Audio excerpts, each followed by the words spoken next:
I guess it's good day, colleagues. My name is Pumla Williams. I'm the Director General in GCIS. We are going to be holding this media briefing, but let me start off by just apologizing because I think we invited you for 11 o'clock appointment and we couldn't just get our story right. As we will appreciate that the events leading to this media briefing are the events that happened last night. So I think we had a lot of running around to put together the statement. So on behalf of the ministers and the deputy ministers, I wish to extend our apology for this. But coming to the panel, which I'm happy that all three of them managed to come in here, the Minister in the Presidency, Mondli Gungubele, and Minister of Defense, Minister Thandi Modise, the Deputy Minister of the Defense and Military Veterans, Deputy Minister Makwetla, and the General Mpehwa.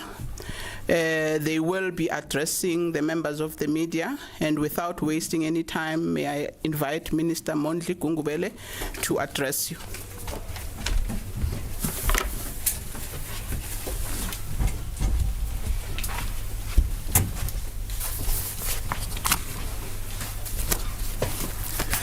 Thank you, DG. Good day, ladies and gentlemen. If I'm right, I say good morning. We have called this press briefing today to provide an update on the issues which unfolded overnight.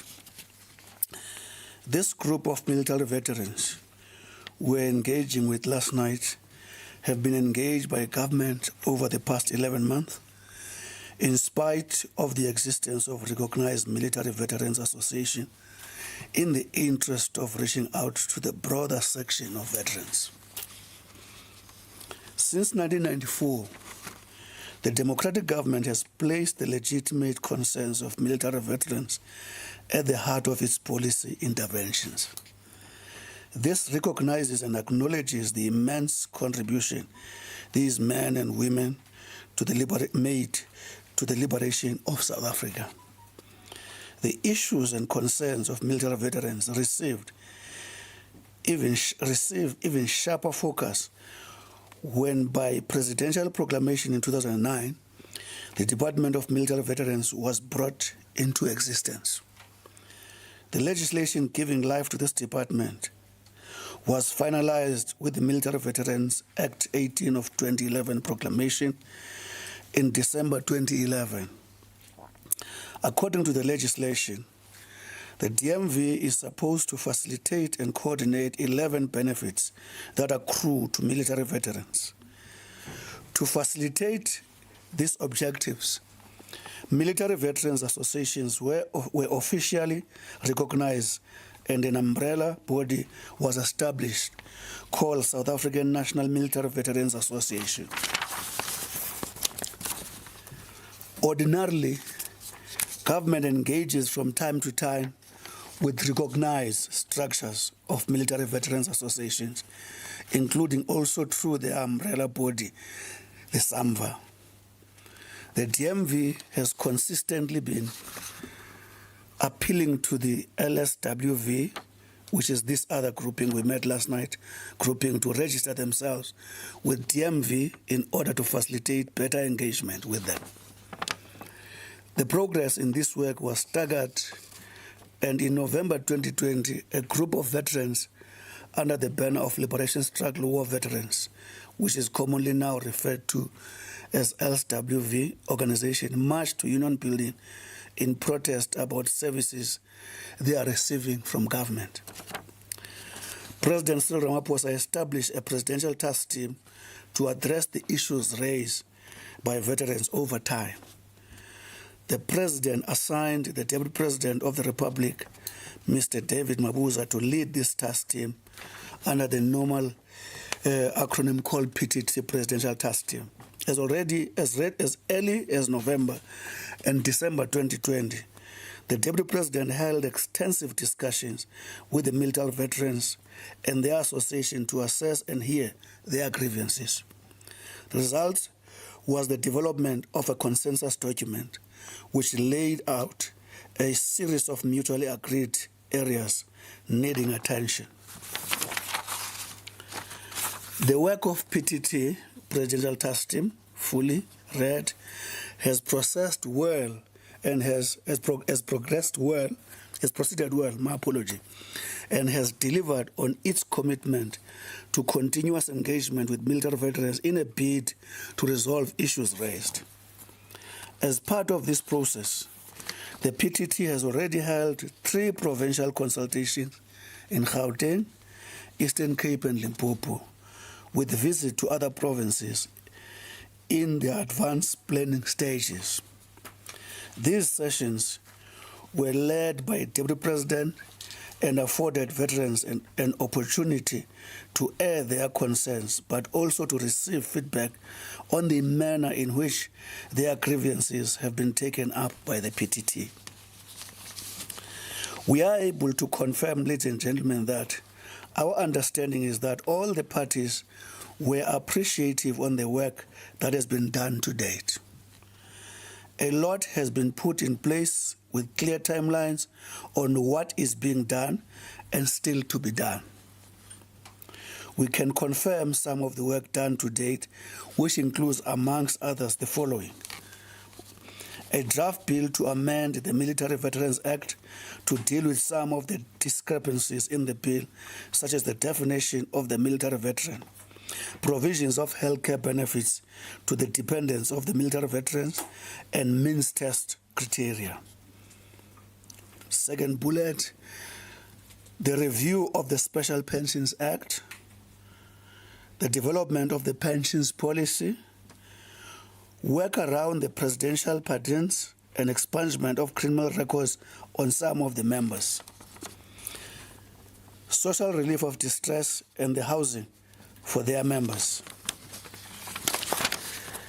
involvement of some of the members in the socio-economic activities, repatriation of the remains of the military and the erection of the monuments in the host countries, and memorialization of fallen heroes, support on education of the children of the veterans, pension of the land for farming and human settlements.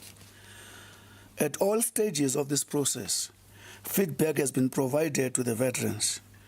In April 2021, a specific session was held with Liberation War Veterans Organization to provide an update chaired by the Deputy President. In as far as legislative review is concerned, a draft bill proposing necessary amendments to the Military Veterans Act of 2011 has already served before the PTT in its first draft and referred back for further inputs to the Minister of Defense and Military Veterans. It is the amendment of this legislation which will enable improvements in how many services are offered to the veterans. Once relevant consultations are concluded, this will need to go through the relevant process and cabinet prior to becoming law. On the socio-economic support, we wish to acknowledge that a lot of work still needs to be done in this area. The interventions by the President to involve premiers in coordinating government programs will go a long way, in our view, in coordinating efforts to support this aspect. On the contentious issue of decent housing raised by military veterans, delivery of housing and rescue of distressed mortgages is ongoing under the current legislative and regulatory provisions. The DMV has noted the matter of dealing with mortgage bonds above the department threshold. The issue is addressed in the draft amendment bill. The DMV will comply with the policy of human settlement through the Memorandum of Agreement review process, which is currently advanced. A panel of verification has been established, chaired by Major General Mashwala. To date, a total number of processed applications as at September 2021 stand at 2,152. The process of verification has not been without challenges, as a significant number of applicants have not presented themselves for verification. The contact information they have left with the verification team has not enabled the Secretariat to contact them. We take the opportunity of reminding all those who have submitted applications for verification to contact the verification workstream via the DMV for the dates of their verification sessions. Under heritage and memorialization, ongoing engagements are being held with the Department of Arts and Culture and its agencies such as SARA, National Heritage Council, and Freedom Park. A memorandum of understanding will be put in place between the two departments. We also report that the Matola Raid Memorial Site in Mozambique, Somafco in Tanzania, and Kwakeka in Uganda have already been established. In conclusion, ladies and gentlemen, over and above, the Deputy President has undertaken provincial visits to meet with the Provincial Military Veterans Association and provincial governments to assess some of the projects, the last of which was in Limpopo Province in June 2021. The engagement between government and the military associations have thus far been productive and cordial, even though discussions have been difficult. Therefore, in our view, there was no reason for this group to act in an unlawful manner as it transpired last night. Thank you, Program Director.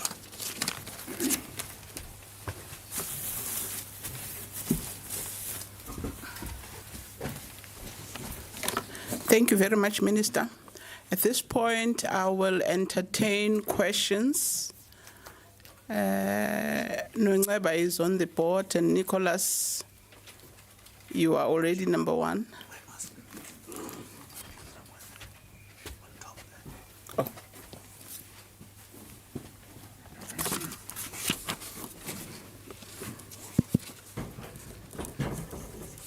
Good morning, Ministers, and good morning, Pumla.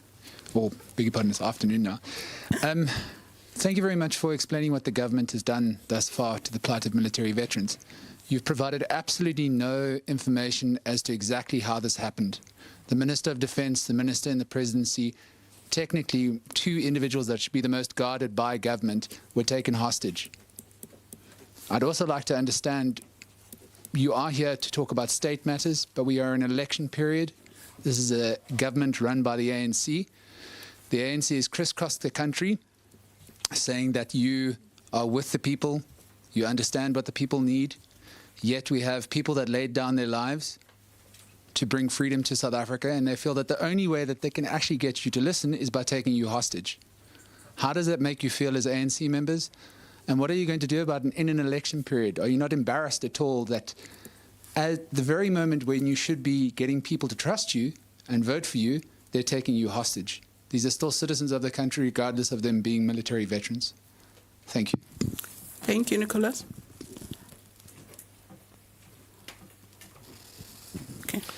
Thank you. It's Mangoba Mkunu from ENCA. First of all, I just wanted to ask, surely it is an embarrassing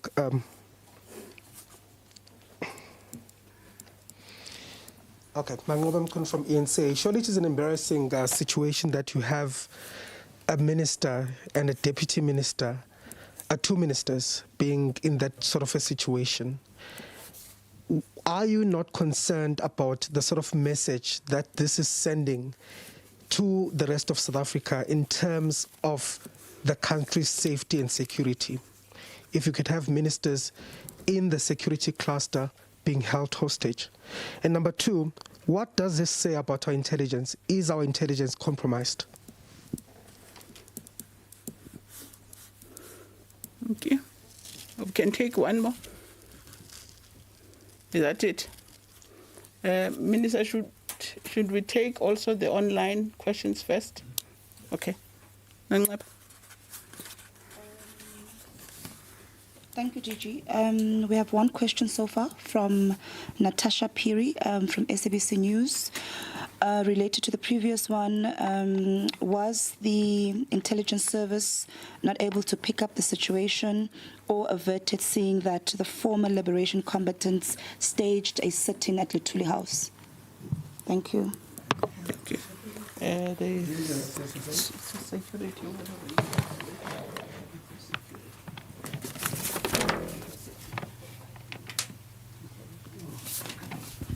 Aviwe? Is that Aviwe? No. Oh, it's not. Sorry. You look so much like Aviwe. It's Mawande from the Sunday Times. Oh, Mawande. Sorry, Mawande.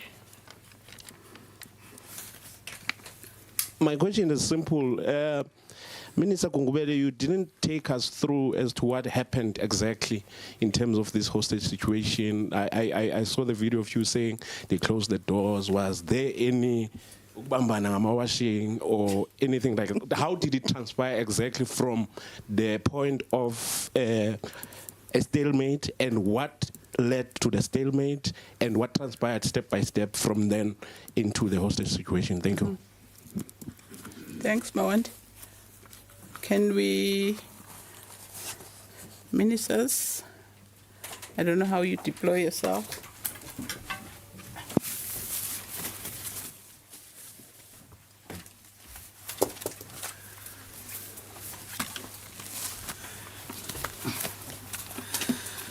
Thank you very much.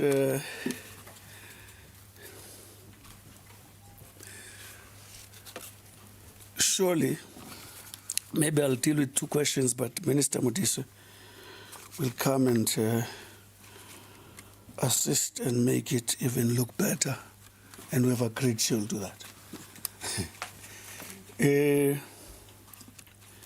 Were we not embarrassed?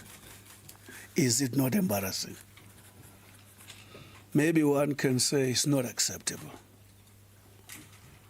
In my view, we are dealing with a maturing democracy, which enjoins us, especially as government, to listen to our people. When we listen to them, we don't start on the basis of paranoia or suspicion. We listen to them because we trust that their grievances are legitimate and indeed they are well meant. We don't always go to those meetings with those suspicions. For instance, we're not meeting these people for the first time. They have not done this before. So we have no basis to suspect that they were going to do what they did last night.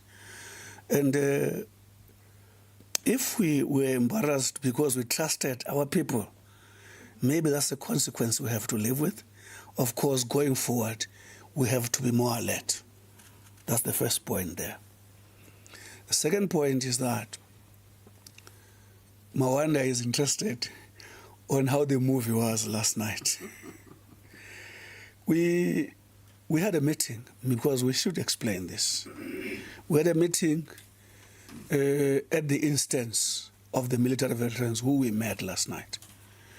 And we anticipated, because of some of the issues we had them raising, that they would have been interested in the presidential task team work progress.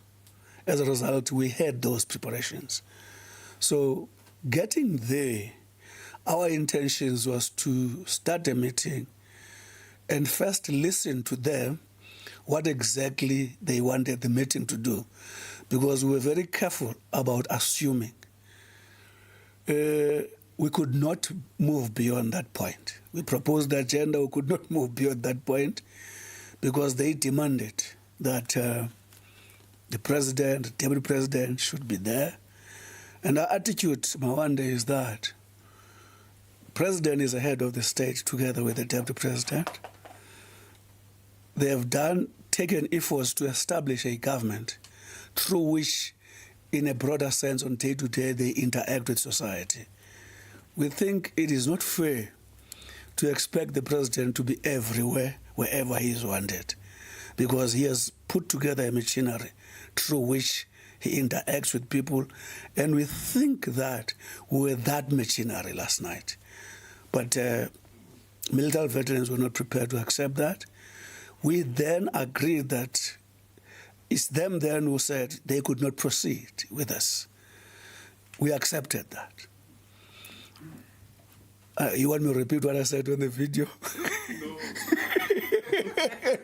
So as we were proceeding to the door, we realized that the doors were being locked. And we realized that, yeah, it's no longer as exciting as it started. So I will be unfair to say they beat us. No. We were there against our will, but it was not a violent, sort of stay. Maybe that's how far I would want to take. Maybe Minister of Defense will actually.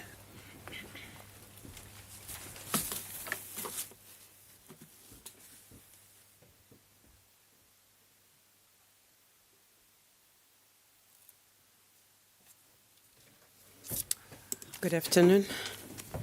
There's actually nothing to add. Minister Gungubele dealt with all the questions. But there is the question where you asked us whether 2 ministers and a deputy minister being held hostage says anything to the country about the state of security. I think it demonstrates that South Africa is not a security-heavy state, that ministers still trust fellow citizens to sit around with them. It also demonstrates that we will go to any instance to hear concerns about any citizen, whether they are liberation veterans or ordinary citizens, to listen to the concerns that they put us. This meeting was not planned as such. We went there because the presidential task team invited us to go because the matter was there. It is also true that we were aware that this particular grouping had started at Lutuli House. And when I was told as Minister of Defense and Veterans Affairs, my indication was that, in fact, I would like to have a meeting with the group at the department because all their matters belong there. And therefore, it can't be that we were avoiding. It is also a fact that military veterans department specifically was established to ensure that no South African military vet is actually treated like or finds themselves in subhuman, and we deliberate action must be taken to ensure that we respect the contribution people made to take this country to where it is. And therefore I was prepared to have a meeting, and I am still waiting to have a meeting with the military vets, the recognized one, and this particular one which I'm still waiting to see if they will reapply, as they have been asked 3 times already to reapply so that they can get recognition from the minister. So I am sure that people will think about a state is weak because, no, I don't think we should go there. We should say that we are very proud as South Africa to engage, to sit amongst our communities and amongst our military vets without thinking they would kill us. We should also take it further, Minister Gungubele, to say, in fact, at some point they were singing liberation songs, and some of us joined in because they were our songs too. Therefore, we did not feel that our lives were in danger. We were unhappy about being refused to leave when the meeting clearly had aborted. We do not think that any citizen, whether they had volunteered to fight for the liberation of this country, has any right to interfere with any individual, whether that individual is a minister or an ordinary citizen's right to sit or to walk or to do whatever. That is the crux of what we are taking issue with here. Every citizen, every South African has the right to sit, to walk where they want, and therefore no legitimate demand of any citizen gives that citizen the right to deprive the other citizens. That is what yesterday was all about. Not that we don't recognize that there are challenges, not that we are not willing to relook at what has happened. I am upfront in saying that with the amounts of resources poured into the Department of Military Veterans, our military veterans should be better off than they are now. And therefore, I intend to do an investigation to find out where the resources have gone, why the lives of the veterans have not improved, why they are not in the houses that the state has gone all out to build, why they do not have access to all the clinics and hospitals in this country as they should have, and why, if we have said they have education benefit, they and their children, school fees were not paid. Those are the issues which we think we are taking away and that which we think we will be investigating. And therefore, no, we were not ashamed, we were not threatened, we were just uncomfortable with being held against our will. Thank you.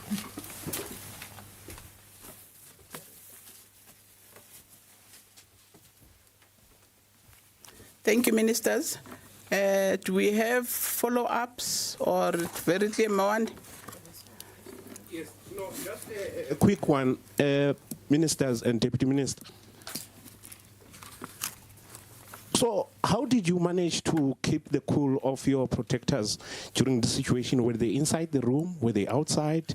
Did they try to intervene? Did you stop them? Or what happened exactly with the protectors, your personal protectors? Thank you. Okay. And then, Mangobe, I'm seeing you. My question first is just checking, first of all, if there will be any other engagements that you will be holding, because we do understand that there's a group of vets that are still converting outside the venue. Are there any planned meetings that you're still going to hold with them?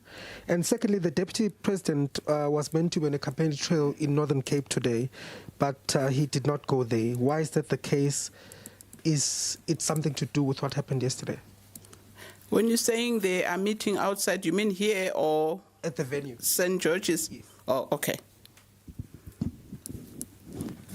I think that's, Nongab online.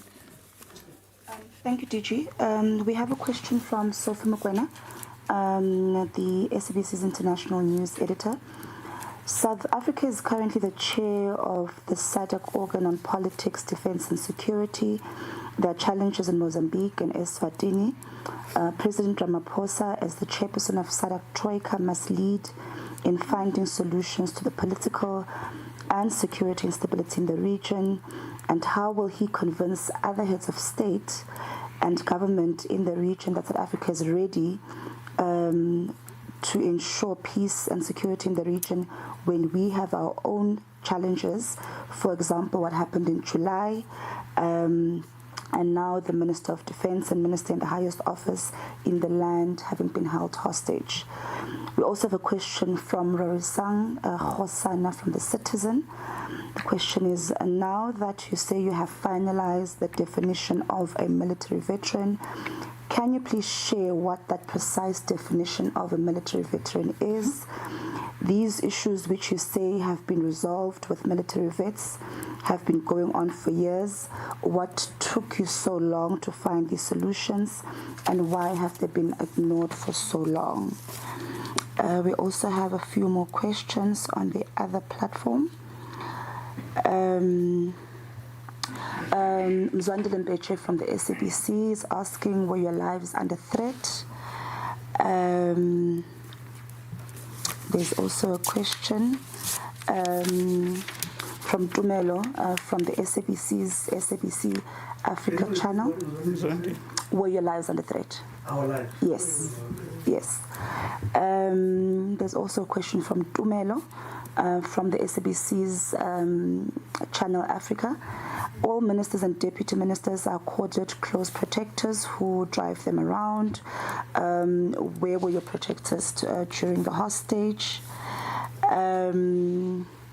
Then there's a follow-up question from Zwandile again from the SABC. You have faced a double security failure, the riots, then ministers being held hostage. Is this a demonstration of an inaptitude state security apparatus? Should I continue or should I pause there, DG? Do you want to take a pause or should we take, how many are there? There's two more. Two. Should we take two? Okay, let's take the last two, Minister. All right, thank you, DG. Nokukanya Ndambo from Chakranda FM is asking, it's a couple of questions actually. One, why did government officials not heed to concerns about safety following the events that transpired at Luthuli House earlier on in the week? I think that question was asked and responded to. Two, how do you respond to claims that there is no separation of state and party? Is this an ANC matter or is it a government matter? She's also asking, who should the blame be apportioned to? The security detail, ill advice from government structures who agreed there should be a meeting with the group, and what are the consequences? She's also asking, why was the Deputy President unable to attend the meeting? Because as far as we understand, the talks collapsed after they realized that the Deputy President would not be present. And Mobile from Reuters is asking, how long was the standoff once the doors were closed, and how long were you held against your will? Those are the questions. Thank you very much, DG. Thank you.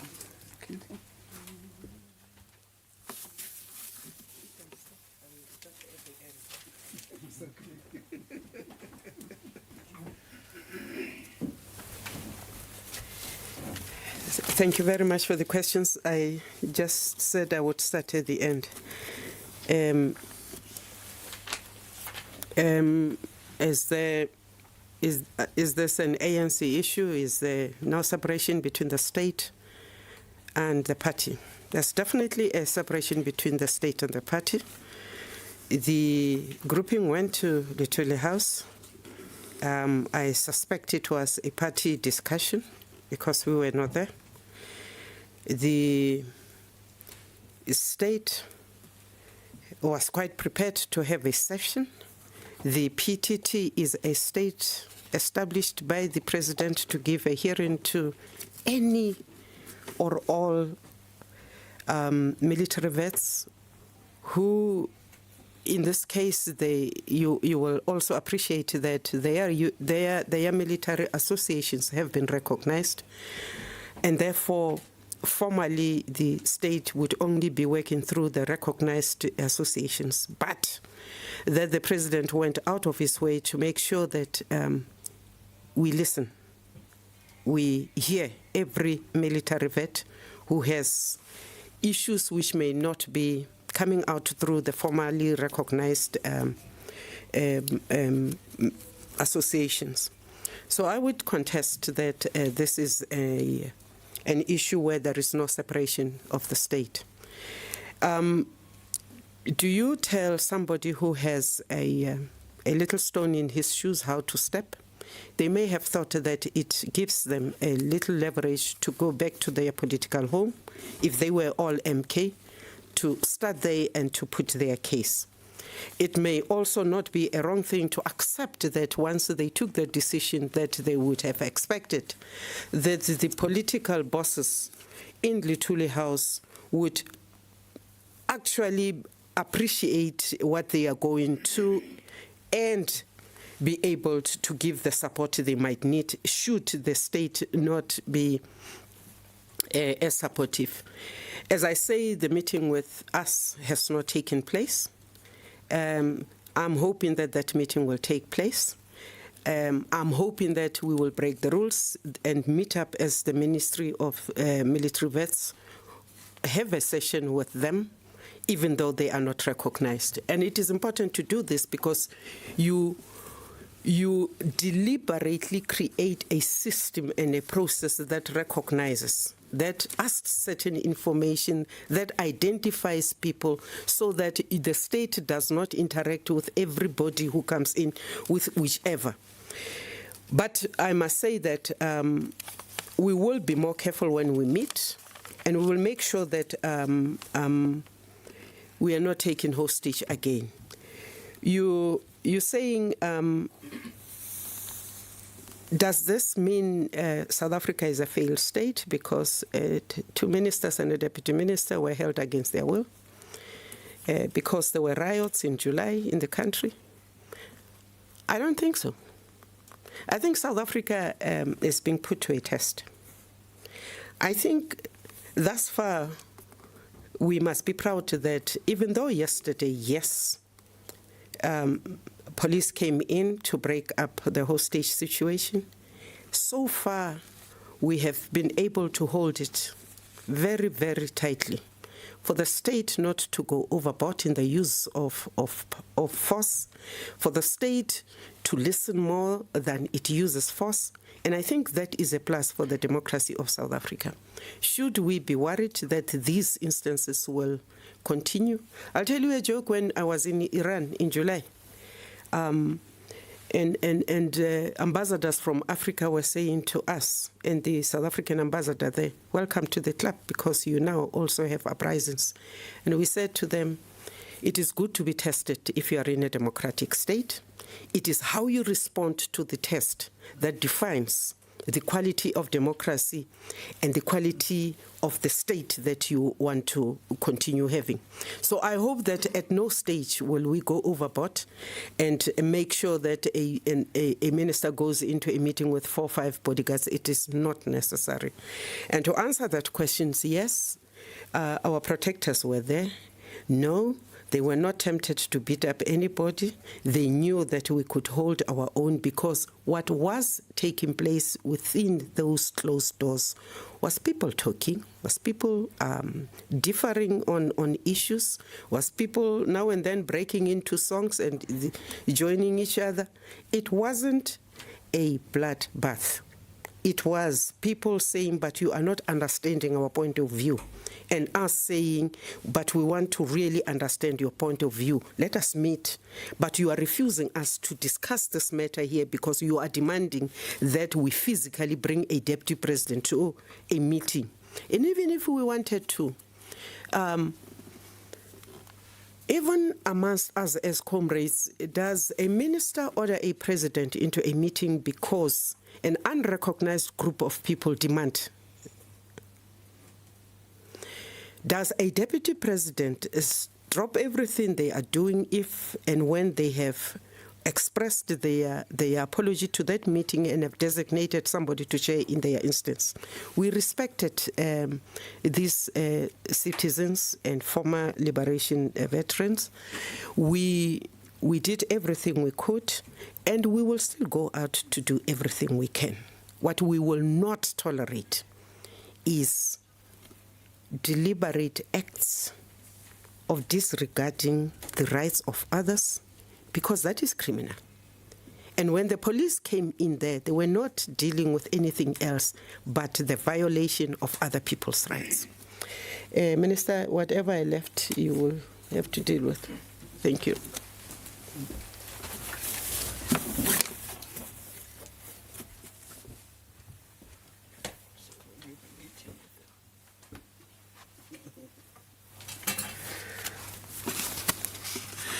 I think most of the issues, Minister Mabuza has actually meticulously dealt with them. Actually, nearly all. But I thought it's important maybe to say something further. You see, the work of the VIP, shielding ministers, takes different forms. Sometimes takes a conduct in front of the situation sometimes, and conducts are different. It's either you shoot or you take a particular posture. So the posture that was required to be taken that last night is the posture they took. I think Minister Mabuza has explained that. Because it's not always about defending minister by beating people, but you analyze the situation and actually, after analyzing it, determine how best to deal with that. The best way to deal with that situation was calm VIPs, and they were very calm, and watch it as it was unfolding, and they did well, until the state came in, and I think Minister explained that. Further engage, I think Mr. Mabuza explained that why the Deputy President cancelled a trip, we can't be able to explain that now. And I think the question was, why didn't the Deputy President come last night? I think Mr. Mabuza has also explained. Listen, I want to repeat this and reinforce it. Government is big. These two are heads of the entire government. So when Minister David Mabuza says to me, Minister and President, I want you to go and chair a meeting in St. George's because my program, direct, I can say, Deputy President, where are you going? I can't ask the Deputy President that because I'm there, amongst other things, to carry his instructions. Let's come to the President leading SADC. I think to me, Minister Mabuza, it borders on saying, are we suggesting that there's a perfect family? So that before you are appointed to be a president or to be a chair of a board, let's check that you've got a perfect family. I'm sure that's not what we're asking. Maybe the key question you must ask, is the president in charge of the country? We think he is. Did we have developments that raise eyebrows? Yes, we had, because he is leading a community of living people. There are instances in any country, like it happened in America in the capital. I mean, America is known to be a dion, the biggest, they always say the greatest democracy on earth. But look what happened at the capital that time. It's because you are leading human beings. Some of these developments are not a source of, not all developments that are upheaval are a source of embarrassment. There are always opportunities to learn better how to lead your country. In that instances, in our view, there's no basis to question the credentials of the president to lead SADC, because even in SADC, there's a lot he can account for, which he has turned around, which happened positively under his his leadership. I think Sister Andy dealt. Lastly, I think this question, Sister Andy, keeps on coming. Were you safe? We appeared to be safe. Maybe it's correct to put it that way. We appeared to be safe, but we were very cautious. That's all I can say. Oh, okay. To me, if I remember, Deputy Minister Tabang, it was about the standoff might have been from 7 to 10. Standoff? The standoff started from 7 to 10. To 10 to 10. Yes. Thank you. Mm-hmm. Yes.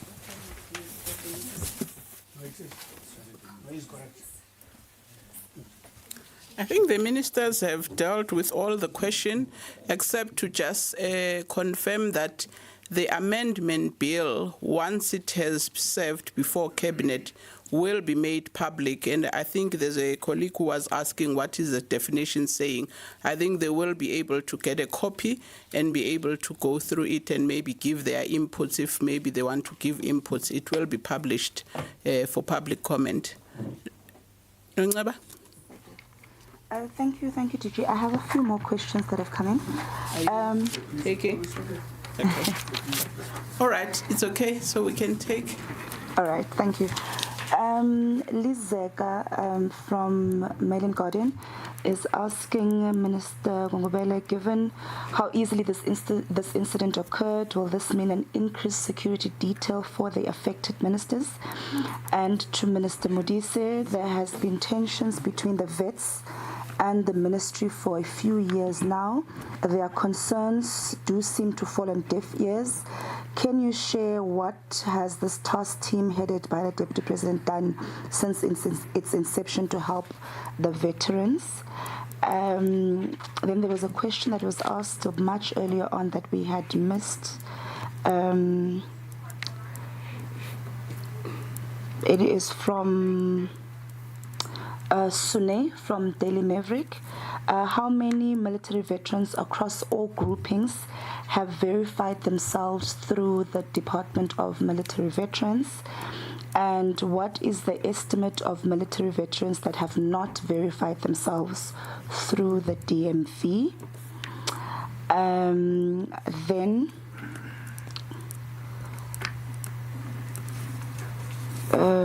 we have a follow-up question from Sophie Mokwena to Minister Modise. You didn't answer my question regarding the chair of SADC organ on politics. I think it was a question related to the President, President Ramaphosa. That's what I think she responded. Yes, that's what she said. Yeah. And there's a question that I received by SMS. I'm not sure who it's from, but I think it's relevant. The question is, what is the role of SAMVA as a statutory body representing military veterans in these engagements? Thank you. Role of SAMVA. Yes. Role and the status. What is the role of SAMVA as a statutory body representing military veterans in these engagements? So what is the role of SAMVA in the engagements that are ongoing? Thanks. Okay.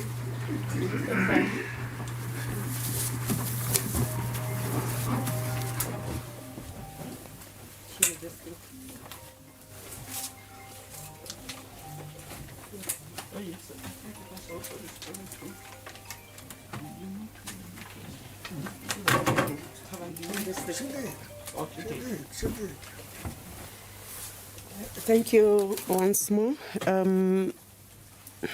Increased security now. Security around the ministers to be increased because this incident, I don't think so. I think that we are always trying to look at where the resources of the state can best be used. We have had many challenges. You have had issues around South Africa's wage bill. So why would we want to increase security, more security detail around individual ministers when the country has so many issues? I think what we want to open up, it is better, more frequent, simpler communications between citizens in the various communities that are working with particular departments, because then you begin to understand the community you are working with, and then matters become easier. So I don't think that the state must even start dreaming of increasing securities around its ministers. If anything, we should be aspiring to, in years from now, to be like the Scandinavian countries where I can walk anywhere without feeling threatened by anything and anybody. So for me, it would be a big no, no, no, no. You are right. You're saying there has been a tension between the military vets and the department. Yes, where people are in need and people are desperate, and where you have a new department that has just been established, and where perhaps you have not thoroughly searched out the capacity that you need within that department to understand and to serve the community in need, you will have tensions. But also, even when you have the required capacity, if the wherewithal is not there for the department to service the desired community, you will have that competition between what I need and what the state can give me. And most of the time, I think the tensions come from there. Am I happy that every cent that has been given to the Department of Military Vets has gone to military vets? I'm not sure. And that is why I earlier on said I am going to be investigating, make sure that every cent goes to where it was supposed to go. Are we looking after the military vets as we should? Because earlier on somebody said, these people have been complaining and you've been ignoring. I don't think it is a matter of ignoring. It might have been that when some issues came up, the Department of Defense, as it was established then, did not have the elasticity and the resources and the personnel to actually go in and deal with these issues. But you must also remember that when in 1993-94, we started really defining and planning what the South African Defence Force would be like. We also had to build in a mechanism because the numbers from the statutory forces all over the country and the non-states were such that this country would not have been able to afford a defence force. But you also had to balance out because you wanted a representative defence force. And therefore you came up with a process of lessening the numbers but getting people to take voluntary demobilization. And I think that it is in those demobilization packages, which were really ridiculously small, that the first mistakes were done. And these mistakes were then being corrected by the now established focused Department of Military Vets. So yes, we take him too long to deal with the issues, but we do know that most of the military vets don't want luxury houses. They want a roof, a decent roof. They want to be able to eat.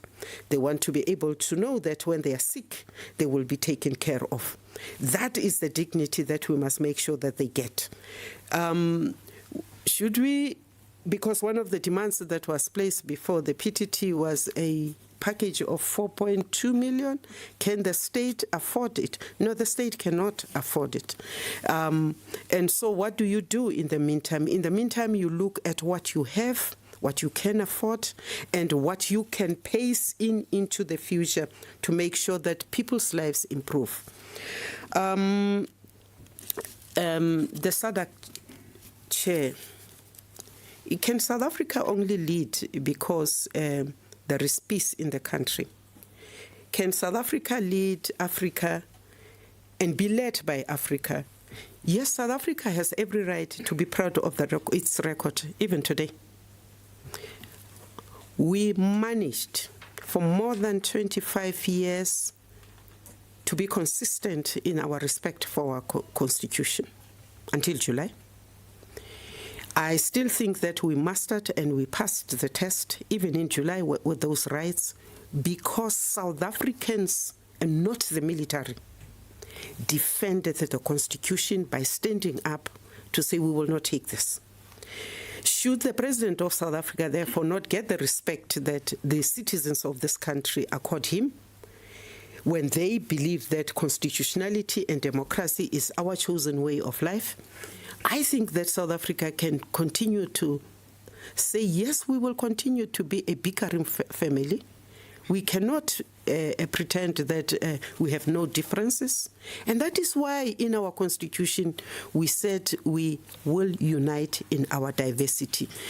Precisely because that is what defines us. That we will quarrel today, but we will always remember that we have a country to build. That we will not have enough to eat today, but we will make sure that we eke out something that the most vulnerable amongst us get. But that we cannot have an economy in these conditions that can afford 4.2 million for an individual military vet. That we cannot do, but we are saying that what legitimately can be done to restore dignity of the military vets must be done. And I agree with you that we need to pick up space. We need to see what can be done. Have we done everything we could do? Yes, we should look after military vets, but we should also be looking at those who are still inside the military, those who ensure that you and I sleep, those who ensure that our borders are guarded. And therefore, if you ask me what percentage I would spend between the military vets and the active men and women in service, I would say to you, I would lean more towards ensuring that Even the military vet sleeps well knowing that the sacrifice of the 70s and whichever years are being secured by the young men and women who are active today. And therefore, most of our budget should be going into the renewal and the recapacitation of the Defence Force as we have it today.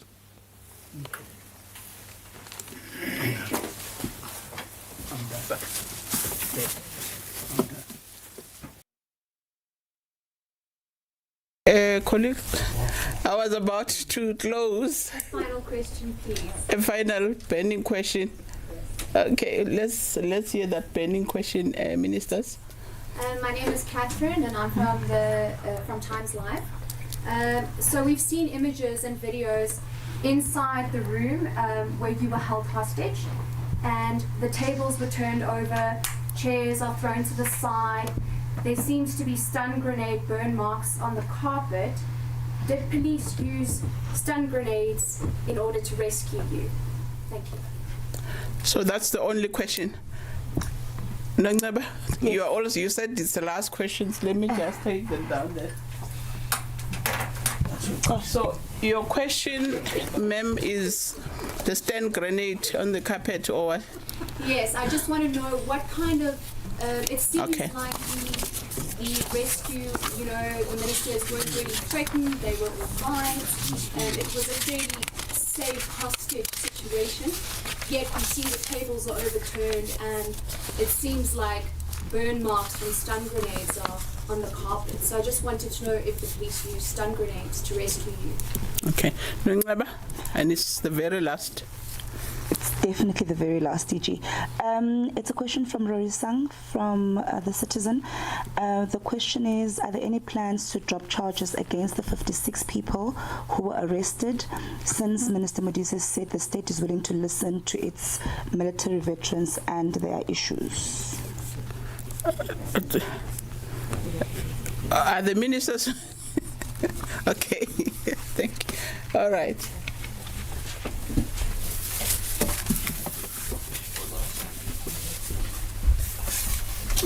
Well, the last question first.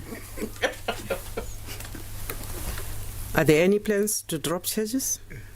Not from this table? We can't do that. There was a violation. The police responded.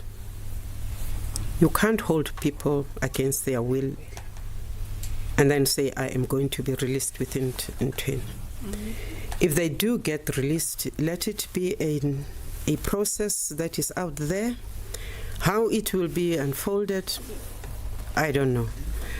But we do not want to set a precedence that I can commit any violation and the law will be put aside because it is me and I am a military vet.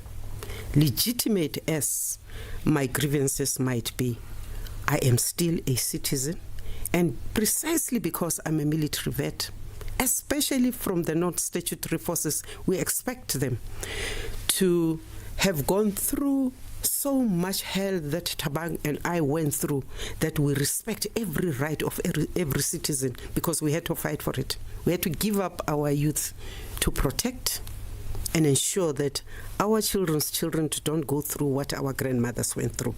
Therefore, it will not be us asking for the dropping of the charges.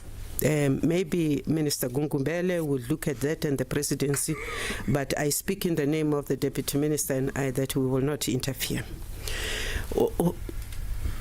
Did the police use stun grenades? I cannot say to you yes or no. I was in the room. The rooms were barricaded. They had to pry open those doors. What they used, I don't know. Mama, have you ever watched a hostage movie? It's always dramatic. The tables are turned upside down, not because they hit people with them, but because they are taken out of the way so that if you clear the room, the victims can get up and run. Because when we had those loud bangs, We all went down, like we do in the movies and in the planes when they say, now brace, we braced. And that is what happened. So if there are any bends in the carpets and the tables were upside down, I don't know if it is in my place to apologize, but it happened. People were saved. I can assure you that I've been long enough in MK to know that no bullet was fired in the room while I was there. And I do know that there was enough restraint, at least amongst the protectors, that nobody was touched. So whatever it is, I think, ma'am, you will hear when the matter goes to court or wherever it goes, because, Tina, we wanted to get out of there. We wanted fresh air outside.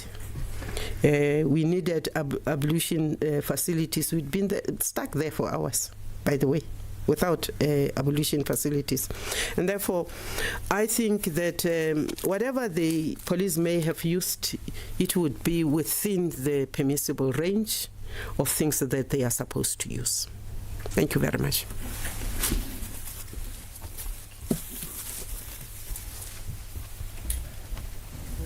We've come to the end of this media briefing, and let me take the opportunity to thank all the members of the media that came, and we adjourn. Thank you to the ministers and deputy minister and general. Thank you.